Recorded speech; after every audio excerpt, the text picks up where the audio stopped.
Yoojaa akkam jirtu hordoftootaaf jaallattoota miidiyaa Dirree Barnootaa nagaanaaf jirtu akkam jirtu saba qaashittiin nana saba jaalalaa saba garraamii jirtu galanni waaqayyoodhaaf haa ta'u nagaa kootti baay'ee nagaa koodha dhugaa isiniin sobu nagaa koodha. Egaa tuutoriyaaliin keenya afaan Oromoo afaan saba guddaa kanaan koorsii logic and critical thinking irratti isiniif kennamu akkuma itti fufetti jira jechuudha. Paartii kana jalatti ammoo waa'ee faalaasii paartii isa dhumaati jechuudha kan laallu waa'ee faalaasii kanaan boodan xumurra jechuudha yoo waaqayyo jedhe baay'ee gaarii. Faalaasiin maddiin inni arfaffaan jechuudha fallacies of grammatical analogy. Grammatical analogy dha. Egaa fallacy of grammatical analogy akkuma maqaasaa irraa hubattan sababii analogy jechuun wal fakkoommii jechuudha mitiire wal fakkoommidha. Are grammatically similar to other arguments that are good in every respect. Argumentii gaarii wajjin wal fakkaata jechuudha. Argumentii warra gaarii ta'an wajjin similarity qaba jechuudha. Grammatically yemmuu ilaaltan. Grammatically yemmuu ilaaltan garuu defectii wayii qaba jechuudha. Defectii akkamitti qaba laaltaniit argattu kaasa. Hin barbaaddu eessatti akka dhiirii uume jechuudha. Baay'ee gaarii. Tokko tokkoon laalla. Egaa inni kun fallaasii lama of jalaa qaba. Fallaasiin inni tokko composition yemmuu ta'u inni tokko ammoo division jechuudha. Well, composition in fallacy of grammatical analogy ta'e fallacy akkamidha yemmuu jettan conclusion depends on the erroneous transference of attribute from parties to whole. Conclusion keenya kan inni irratti depend ta'u attribuutii yookaan kaaraakterii amala paartii jechuudha. Amala paartii hooliidhaaf yemmuu transfer goonu yemmuu dabarsinu jechuudha. Karaa maal ta'een karaa erroneous ta'een karaa dogoggora ta'een jechuudha. Batasasaate mangad jechuudha. Karaa dogoggora ta'een yemmuu attribuutii paartii tokko hooliidhaaf apply goonu composition fallacy tu uumama jechuudha. Hasti generalizationidhaan wanti isin jalaa bu'uu danda'a. Hasti generalization yoo yaadattote weak induction jalatti gaafa laal yemmuu saampilii muraasa fudhannee hooliidhaaf yookaan hundaaf apply goonuudha jenne exceptioniidhaaf yemmuu apply goonu. Kanaaf walitti isin jalaa bu'uu danda'a. Akkamitti akka adda baaftan gara dhumaarra ilaallaa ammas hamma dhumaatti nafaana ta'a. Mee fakkeenya kana ilaala. Each atom in this piece of chalk is invisible. Kun premise. Therefore, conclusion keenya the chalk is invisible. Gitani? Kun amma atomiin kun paartiidha. Paartii maali? Paartii chalkiiti. Sirriidha. Atomiin chalkii keessa jiru hin mul'atu. Kuni yoo nama gaafachiisu garuu rakkinni eessatti akkuma beektu hooliidhaaf yemmuu transfer goon. Therefore, the chalk is invisible. Chalkiin kun hin mul'atu jennee include goone jechuudha. Chalkiin ikkoo atomii baay'ee irraa uumame maateriyaalii ijaa mul'atudha. Miti irra hin beekna. Irariitu uumame jechuudha. Irariin kun eessaa dhufe paartii chalkii irraa. Paartii chalkii atomiidha jechuudha. Maateriyaalii hundi atomii irraa uumamaa jennee miti yaadattu miti. Kanaaf paartii kana yookaan amala amma attribuutiin paartii maalidha yoo ta'an invisibiliidha. Attribuutiin atomii invisibiliidha hin mul'atu. Mul'achuu dhabuusaa kanatu garamitti transfer ta'e gara chalkiitti transfer ta'e jechuudha. Hooliidhaaf transfer ta'e garaa maalitiin karaa erroneous ta'een karaa dogongoraatiin jechuudha. Fakkeenya lammaffaa keessatti sodium and chlorine the atomic components of salt are both deadly poison. Therefore, salt is deadly poison. Argitanii sodiumii fi chloriniin komponentoonni ashaboo jechuudha maaliidha? Summii nama ajjeesanidha. Jalqaba jechuudha mootoo ashaboon uumin. Kanaafuu ashaboon yookaan soogiddi summii nama ajjeessuudha jedhee conclude godhe jechuudha. Amma paartiin kamii jedha amma kana? Dura paartii adda baafannaa. Paartiin soodiyemii fi kiloorinidha. Attribuutiin isaanii immoo maalidha? Attribuutiin isaanii poison ta'uu isaaniiti. summii nama ajjeesan, gaazota nama ajjeesan ta'uu isaaniiti jechuudha. Attribuutiin yookaan amalli isaanii. Amma egaa amala paartii kanaa jechuudha. Paartiiwwan adda afaan irra miti inni kun paartii. Amala paartiiwwan kana fuuneetu hooliidhaaf. Hoolii jechuun isa soogiddaaf jechuudha. Soogiddi keenya hooliidhaas keessatti. Soogiddaaf appilaayi goone jechuudha. Kanaaf soogiddi nama ajjeesa. Argitanii karaa erroneous, karaa dogoggora ta'een appilaayi goone kun composition fallacy uuma. But if the transference of attribute from part to whole is legitimate, committed no fallacy. Fallacy firii ta'a jechuudha gaafas. Yoo maal ta'e kanaaf composition baddumara laaltanii fallacy qaba hin jedhina. Yeroo fallacy firii ta'u jira waan ta'e. Fakkeenyaaf yoo legitimate karaa sirrii ta'een yemmuu attribute yemmuu transfer ta'u jechuudha. Attribuutiin yookaan amalli sun karaakteriin sun yemmuu paartiidhaaf karaa sirrii ta'een transfer ta'u no fallacy. Fallacy firii ta'a fallacy no. Fakkeenyaaf every atom in this piece of chalk has mass. Kuni paartiidha. Atomiin kun paartiidha. Chalkiin ammoo hooliidha jechuudha. Hooliidha. Maachaara atomiin chalkii kana keessa jiru hundu kamuu maal qaba? Hanga qaba. Maasii qaba. Kun gaadha miti. Therefore the piece of chalk has mass. Naaf maasii qabaachuun isaa nafuka. Chalkiin kun waan maasii qaburraa ijaarame, waan hanga qaburraa dhufe. Waan ta'eef maasii qabachuudhaaf kanaaf kana fallacy uumu jechuudha. Naaf dhugummaa isaa sirriitti ilaaluu qabaatti dura error yookaan defect keessa barbaaduu jechuudha. Well, divisionidha fallacy inni dhumaan divisionidha. Division fallacy one type of grammatical analogy fallacy. Division in fallacy committee. Conclusion depends on the erroneous transference of attribute from whole to part. Garagaltooma sanii jechuudha. Garagaltooma saniiti kun. Jechuun conversiima compositionii jechuudha.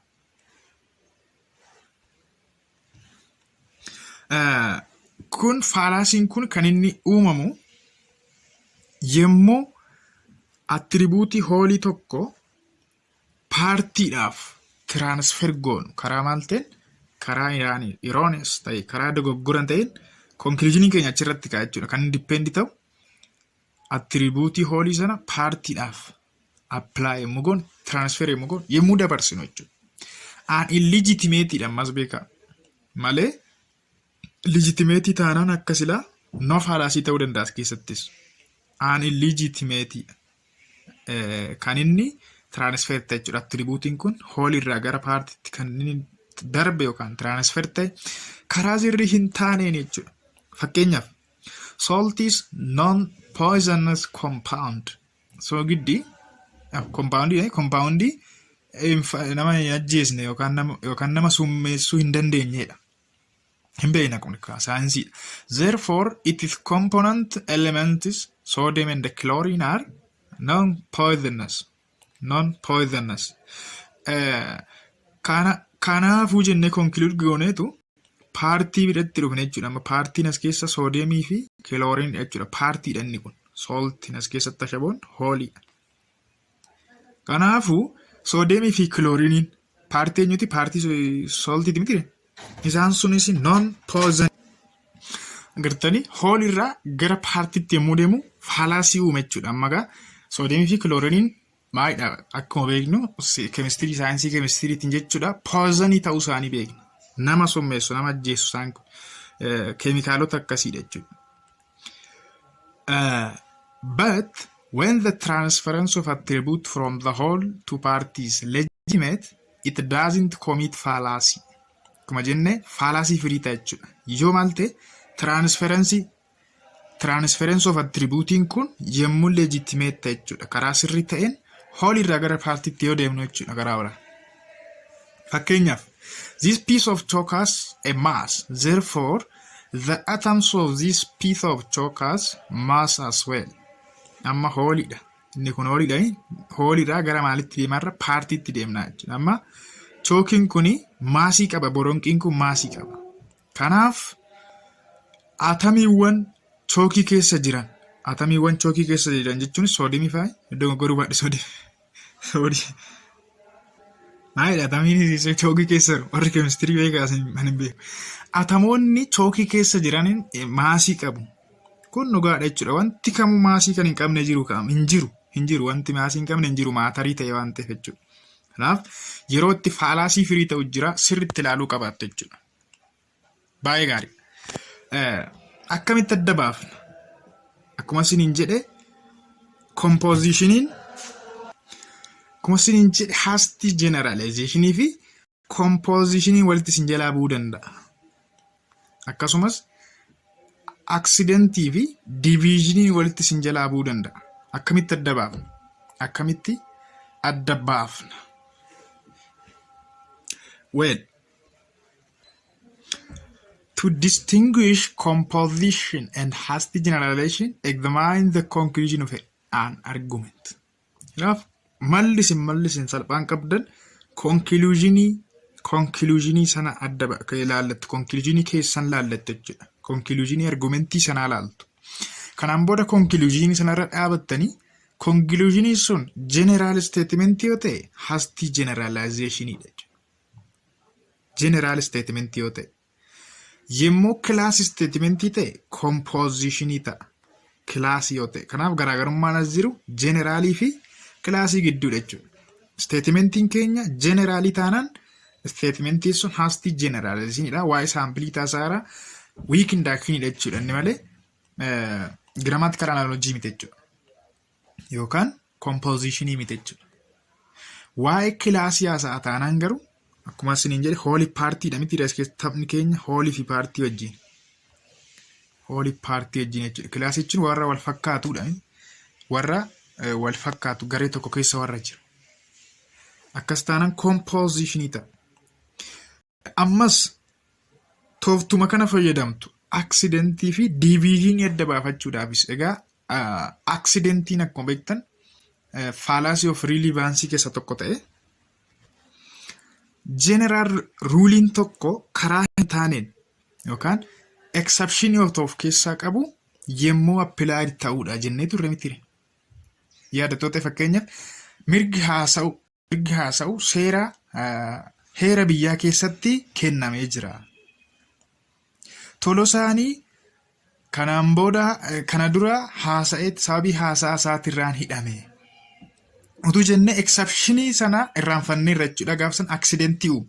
Exceptioniin sun fakkeenyaaf namni immoo haasa'u nama arrabsuu hin qabu, mirga namaatti bu'uu hin qabu. Wanti akkasii hin jira miti exceptioniin. Sababii exceptionii irraa kan uumamu accident fallacy jechuudha. Naanni sun relevance fallacyidha. Duubatti deebitanii ilaaluu dandeessu.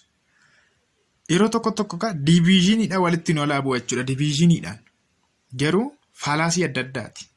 Ramaddiin isaanii gosti isaanii iyyuu adda adda. Inni sun relevanceidha. Inni kun immoo grammatical analogy. Grammatical analogyidha jechuudha. Walitti iyyuu dhufan jechuudha. Sanyii tokko iyyuu jechuudha. Divisioniin kan inni of keessaa qabu class statementii ammas. Conclusionii malaalla beekaas keessatti conclusionii malaalla ammas.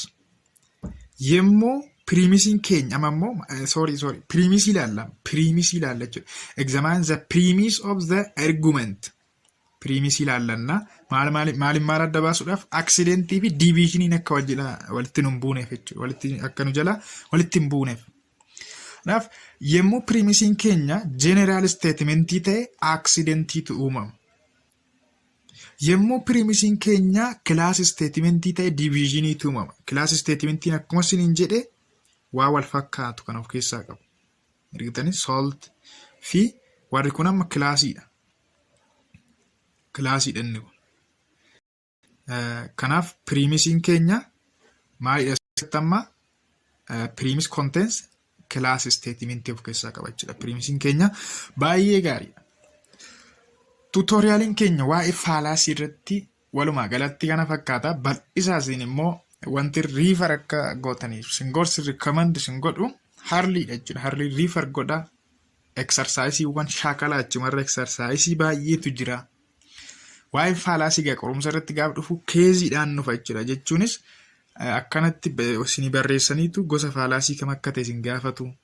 akkasuma laatinii wordii isaatis qabadhaa walitti firoomsii keessatti dhufuu danda'an ta'eef yookaan walitti firoomsuma keessattiyyuu hiika isaa wajjin gamaa gabanas ni barreessuu danda'u hiika isaatis qabadhaa tokko tokkoon qabachuuf yaalaa jechuudha.